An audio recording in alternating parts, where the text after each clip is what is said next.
MS. Subbulakshmi வரலாறு. இவர் ஒரு புகழ்பெற்ற கர்நாடக இசை பாடகி. 1998ஆம் ஆண்டு இந்தியாவின் மிக உயர்ந்த விருதான பாரத ரத்னா விருது வழங்கி கௌரவிக்கப்பட்டவர். தமிழ், கன்னடம், மலையாளம், தெலுங்கு, வங்காள மொழி, இந்தி, சமஸ்கிருதம், குஜராத்தி ஆகிய பல மொழிகளில் இவர் பாடியிருக்கிறார். இவர் உலகின் பல நாடுகளுக்கும் பண்பாட்டு தூதுவராக சென்று பல நிகழ்ச்சிகளை நடத்தி இருக்கிறார். இந்த இந்திய திருநாட்டிற்கு இவர் ஒரு பெருமைக்குரிய அடையாளமாக இருக்கிறார்.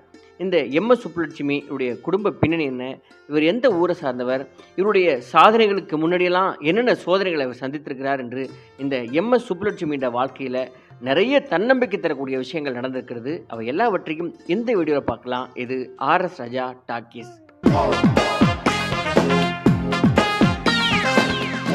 இதுவரை இந்த சேனலை நீங்கள் சப்ஸ்கிரைப் பண்ணலன்னா சப்ஸ்கிரைப் பண்ணிட்டு ஒரு லைக்கையும் போட்டுவாங்க.